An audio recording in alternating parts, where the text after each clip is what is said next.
Hi hello എല്ലാ കൂട്ടുകാർക്കും പുതിയൊരു വീഡിയോയിലോട്ട് സ്വാഗതം. ഇപ്പോൾ ട്രെൻഡിങ് ആയിരിക്കുന്ന ഈ പില്ല കല്ലു ഷോപ്പിൽ നിന്നൊന്നും മേടിക്കാതെ നമുക്ക് സ്വന്തമായിട്ട് ഇത് ഉണ്ടാക്കിയെടുത്തല്ലോ. വളരെ ഈസി ആണ് കേട്ടോ ഉണ്ടാക്കിയെടുക്കാൻ. റേറ്റും ഭയങ്കര കുറവായിട്ട് നമുക്ക് ഉണ്ടാക്കിയെടുക്കാം. അതിനായിട്ട് ഒരു കാർഡ്ബോർഡ് പീസ് എടുത്തിട്ടുണ്ട്. കാർഡ്ബോർഡ് പീസ് നമ്മൾ ഇതേപോലെ കട്ട് ചെയ്തെടുക്കണം. നല്ല കട്ടിയുള്ള കാർഡ്ബോർഡ് പീസ് എടുക്കണം. എന്നിട്ട് നമ്മൾ ഇതിലോട്ട് സെല്ലോ ടേപ്പ് ഫുള്ളായിട്ട് ഒട്ടിച്ചു കൊടുക്കണം കേട്ടോ. സെല്ലോ ടേപ്പ് എന്തിനാണ് ഒട്ടിക്കുന്നതൊക്കെ കാണിച്ചു തരാം കേട്ടോ. ഇനിയിപ്പോൾ സെല്ലോ ടേപ്പ് ഒന്നും ഇല്ലെങ്കിൽ നമ്മളൊരു പ്ലാസ്റ്റിക് കവർ ഈ ഒരു കാർഡ്ബോർഡ് ഇട്ട് കൊടുത്തിട്ട് ഒന്ന് ക്ലോത്ത് വെച്ച് മുകളിൽ ക്ലോത്ത് വെച്ച് അയൺ ചെയ്ത് കഴിഞ്ഞാൽ ആ പ്ലാസ്റ്റിക് ഷീറ്റ് പോലെ ആയി കിട്ടും കേട്ടോ. അപ്പോൾ ഇതിന് ഒട്ടി പിടിക്കാത്തൊരു സർഫേസ് ഉണ്ടാക്കുക എന്നുള്ളതാണ് കേട്ടോ. ഇനി ഇത് സിൽക്ക് എംബ്രോയ്ഡറി ത്രെഡാണ് നമ്മൾ എടുത്തിരിക്കുന്നത്. ഒരു 30 രൂപ 40 രൂപയ്ക്കാണ് റേറ്റ് വരുന്നുള്ളൂ കേട്ടോ. ഒരു ചെറിയ റോളിന് ഇതിന് കുറച്ചുകൂടി വരുമായിരിക്കും. ഇവിടെ എനിക്ക് 2 റിയാലിനാണ് കിട്ടി. ഇതൊന്ന് ചുറ്റിയിട്ട് ജസ്റ്റ് ഒന്ന് കെട്ടി കൊടുക്കുക. അതിനുശേഷം വീണ്ടും നമ്മളിതാ ഇതേപോലെ ചുറ്റി കൊടുക്കുക കേട്ടോ. അപ്പോൾ അടുത്തടുത്ത് ചുറ്റാൻ പറ്റുകയാണെങ്കിൽ നമുക്ക് നല്ല ഫിനിഷിംഗ് ലുക്ക് കിട്ടും. ഇനിയിപ്പോൾ അടുത്തടുത്ത് ചുറ്റാൻ പറ്റിയില്ലെങ്കിൽ ഇതേപോലെ നമ്മൾ അകത്തി ചുറ്റിയിട്ട് ഇതേപോലെ നമ്മളൊന്ന് ജസ്റ്റ് വലിച്ച് അടുപ്പിച്ച് കൊടുക്കുക കേട്ടോ. 2 സൈഡും ആദ്യം ഒരു സൈഡ് പിന്നെ അത് സൈഡ് അങ്ങനെ പതുക്കെ വലിച്ച് അടുത്തടുത്താക്കി കൊടുക്കാം. ഓവർലാപ്പ് ചെയ്യാതിരിക്കാൻ ശ്രദ്ധിക്കുക കേട്ടോ. ഇതേപോലെ നമ്മൾ റിപ്പീറ്റ് ചെയ്യുക കേട്ടോ.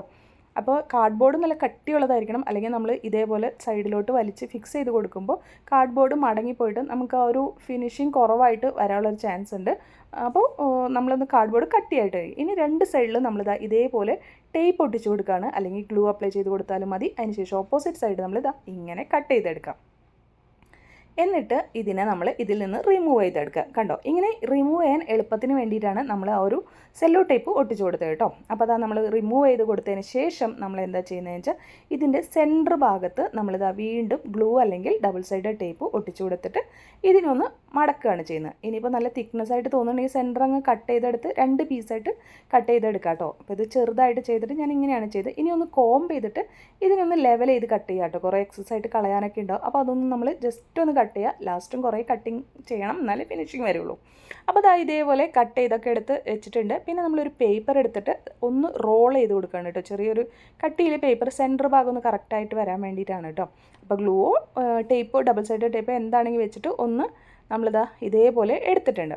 ഇനി ഇത് നമ്മളിതാ ഇതുമേ ഇതുപോലെ വെച്ചിട്ട് ഇതിനെ ഇങ്ങനെ റോൾ ചെയ്ത് കൊടുക്കുക കേട്ടോ. അപ്പോൾ നമ്മൾ എടുത്തിരിക്കുന്നത് എംബ്രോയ്ഡറി ത്രെഡാണ്. ഇത് സൂം ചെയ്ത് നമ്മൾ അടുത്ത് നോക്കുമ്പോൾ ചിലപ്പോൾ ഒരു ത്രെഡിൻ്റെ ഫീലിംഗ് ഉണ്ടാവും കേട്ടോ. അപ്പോൾ അങ്ങനെ വേണ്ടാന്നുള്ളൊരു ഓൺലൈനിൽ ഹെയർ മേടിക്കാൻ കിട്ടും, അത് വെച്ച് ചെയ്താൽ മതി കേട്ടോ. അപ്പോൾ അതാ ഇതേപോലെ ചെയ്തിട്ട് ഇതിനെ നന്നായിട്ടൊന്ന് കോംബ് ചെയ്ത് കൊടുക്കുകയാണ്. നന്നായിട്ട് തന്നെ കോംബ് ചെയ്യണം, എന്നാലാണ് ആ ഒരു കട്ടയൊന്നും കെട്ടാതിരിക്കണം കേട്ടോ. എല്ലാ സൈഡിലോട്ടും കോംബ് ചെയ്ത് കൊടുക്കണം. എന്നിട്ട് നമ്മൾ ലെവൽ ചെയ്ത് ഹെയർ കട്ട് ചെയ്തെടുക്കുക എന്നുള്ളതാണ് അടുത്തൊരു പണി കേട്ടോ. നന്നായിട്ട് തന്നെ ലെവൽ ചെയ്ത് കട്ട് ചെയ്തെടുക്കുക. അതിന് ശേഷം ഇതിനെ ഇതേപോലെ പിടിച്ചിട്ട് നമ്മൾ ഇവിടെ ഒന്ന് കെട്ടിക്കൊടുക്കുകയാണ്. നമ്മൾ നൂലിട്ടിട്ട് നന്നായിട്ട് സെൻറ്റർ ഭാഗത്ത് വരുന്ന വിധത്തിൽ നന്നായിട്ട് ചുറ്റി കെട്ടിക്കൊടുക്കുക കേട്ടോ.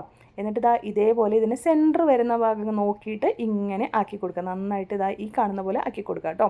ഇനിയിപ്പോൾ എംബ്രോയ്ഡറി ത്രെഡ് ആണെങ്കിൽ നമുക്ക് 20-30 രൂപയ്ക്ക് 5 എണ്ണം 6 എണ്ണമൊക്കെ ഉണ്ടാക്കിയെടുക്കാൻ പറ്റും. ഇത് ഒരെണ്ണത്തിന് തന്നെ 35 രൂപയാണ് ഞാൻ നോക്കിയപ്പോൾ കണ്ടത് കേട്ടോ. ഇനിയിപ്പോൾ ഇതുപോലെ അല്ല എന്നുണ്ടെങ്കിൽ നമുക്ക് ഓൺലൈനിൽ ഹെയർ എക്സ്റ്റൻഷൻസ് മേടിക്കാൻ കിട്ടും. അപ്പോൾ ഇതൊന്ന് ഡെക്കറേറ്റ് ചെയ്യാൻ വേണ്ടിയിട്ട് ബീഡ്സൊക്കെ വെച്ച് ഡെക്കറേറ്റ് ചെയ്യുന്നുണ്ട് കേട്ടോ. അപ്പോൾ അതൊക്കെ നമ്മുടെ ഇഷ്ടമാണ്. അപ്പോൾ ഹെയർ എക്സ്റ്റൻഷൻസ് മേടിച്ച് കഴിഞ്ഞിട്ടുണ്ടെങ്കിൽ 100-150 രൂപയ്ക്കൊക്കെ ഓൺലൈനിൽ ഹെയർ എക്സ്റ്റൻഷൻസ് കിട്ടും. അത് വെച്ചിട്ട് നമുക്ക് ഒരുപാട് എണ്ണം ചെയ്തെടുക്കാൻ പറ്റും കേട്ടോ. അപ്പോൾ അങ്ങനെയും ചെയ്താൽ മതി കേട്ടോ വേണമെന്നുള്ളവർ. ഇനി ഇത് നമുക്ക് ടിക് ടാക്കിലോ അതല്ലെങ്കിൽ നമ്മുടെ ഹെയർ ബാൻഡിലോ ഹെയർ ബാൻഡിലോ ഹെയർ ക്ലിപ്പിലോ ഒക്കെ അലിഗേറ്റർ ക്ലിപ്പിലോ ഒക്കെ നമുക്ക് ഫിക്സ് ചെയ്യാം. നമ്മളെന്തായാലും ഈ ഒരു ടിക് ടാക്ക് ക്ലിപ്പിലാണ് കേട്ടോ ചെയ്തെടുക്കുന്നത്. അപ്പോൾ ഇതേപോലെ ഗ്ലൂ അപ്ലൈ ചെയ്തിട്ട് ഇത് വെച്ച് കഴിഞ്ഞാൽ നമ്മുടെ അടിപൊളിയായിട്ടുള്ള ഇപ്പോഴത്തെ ട്രെൻഡി പിലാക്കല്ലു ക്ലിപ്പ് ഇവിടെ റെഡി ആയിട്ടുണ്ട്. അപ്പോൾ 75 രൂപ കൊടുത്തിട്ട് 2 എണ്ണം മേടിക്കുന്നതിന് പകരമായിട്ട് ഇതൊരു 10 രൂപ എനിക്ക് ചിലവായിട്ട് വന്നിട്ടുള്ളൂ ഇതിൻ്റെ എല്ലാം കൂടിയിട്ട് കേട്ടോ. അപ്പോൾ എല്ലാവരും ട്രൈ ചെയ്ത് നോക്കുക. നമ്മുടെ വീഡിയോ ഇഷ്ടമാണെങ്കിൽ ഒന്ന് ലൈക്ക് ചെയ്യുക, കമൻറ്റ് ചെയ്യുക, അതുപോലെ തന്നെ സബ്സ്ക്രൈബ് ചെയ്ത് സപ്പോർട്ട് ചെയ്യാൻ മറക്കരുത്.